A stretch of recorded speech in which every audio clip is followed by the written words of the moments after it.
Hi friends, Bindya ಚಾನಲ್ಗೆ ಸ್ವಾಗತ ಸುಸ್ವಾಗತ. ಎಲ್ಲರಿಗೂ ಭೀಮನ ಅಮಾವಾಸ್ಯೆಯ ಶುಭಾಶಯಗಳು. ಎಲ್ಲರಿಗೂ ಭೀಮೇಶ್ವರ ಜಯಂತಿಯ ಶುಭಾಶಯಗಳು. ಭೀಮನ ರಥ ನಾನು ಮೊದಲ ಬಾರಿಗೆ ಭೀಮೇಶ್ವರ ರಥ ಮಾಡಿದ್ದು. ಸೊ ಮನೆಯಲ್ಲಿ ನಾನು ಒಂದು 2-3 ಯೂಟ್ಯೂಬ್ ನೋಡಿ ಮತ್ತು ದೇವಸ್ಥಾನದಲ್ಲಿ ಕೇಳಿ ಮಾಡಿದೆ. ತುಂಬ ನನಗೆ ಮಾಡಬೇಕು ಅಂತ ಆಸೆ ಆಯಿತು. ಅದಕ್ಕೆ ಮೂರ್ತಿಯವ್ರಿಗೆ ಪಾದ ಪೂಜೆ ಮಾಡಿ ಮನೆಯಲ್ಲಿ ಸಿಂಪಲ್ಲಾಗಿ ಒಂದು ಪೂಜೆ ಮಾಡಿಬಿಟ್ಟು ದೇವಸ್ಥಾನಕ್ಕೆ ಹೋಗಿ ಬರ್ತಾಯಿದ್ವಿ. ಇದೇ ಮೊದಲ ಬಾರಿಗೆ ನಾನು 2 ದೀಪನ ಇಟ್ಟು ಶಿವ ಪಾರ್ವತಿ ಅಂತ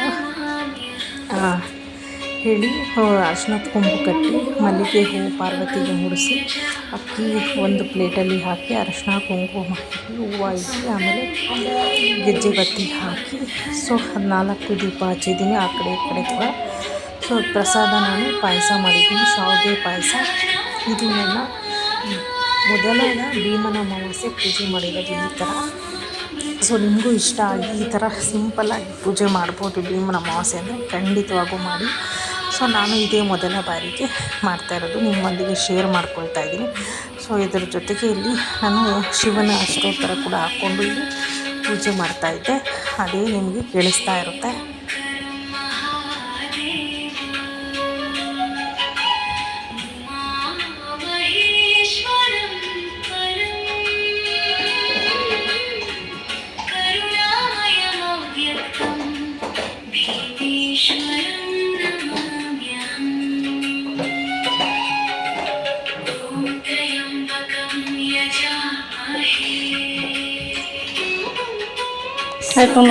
ಮನೆಯಲ್ಲಿ ಪೂಜೆ ಎಲ್ಲ ಆಯಿತು. ಆಮೇಲೆ ಮೂರ್ತಿಯವ್ರಿಗೆ ಪಾದ ಪೂಜೆ ಮಾಡಬೇಕಾಯ್ತು. ಅದಕ್ಕೋಸ್ಕರ ಇವಾಗ ಕೈಗೆಲ್ಲ 3 ಜನಕ್ಕೂ ಕಂಕಣ ಕಟ್ಕೊಂಡು ನಾನು ಬಿಂದ್ಯಾ ಕಟ್ಕೊಂಡಿದ್ವಿ.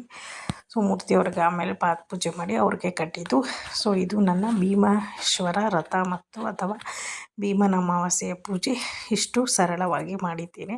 ಈ ವಿಡಿಯೋ ನಿಮಗೆ ಇಷ್ಟ ಆದರೆ ಲೈಕ್ ಮಾಡಿ, ಶೇರ್ ಮಾಡಿ, ಪಕ್ಕದಲ್ಲಿರೋ ಬೆಲ್ ಐಕನ್ ಕ್ಲಿಕ್ ಮಾಡಿ. ಯಾರಾದರೂ ಈಗ ಬಿಂದ್ಯಾ ಯೂಟ್ಯೂಬ್ ಚಾನಲ್ ನೋಡ್ತಾ ಇದ್ದರೆ ತಪ್ಪದೆ ಸಬ್ಸ್ಕ್ರೈಬ್ ಮಾಡ್ಕೊಳ್ಳಿ. ಎಲ್ಲರಿಗೂ ಗುಡ್ ನೈಟ್, ಶುಭರಾತ್ರಿ.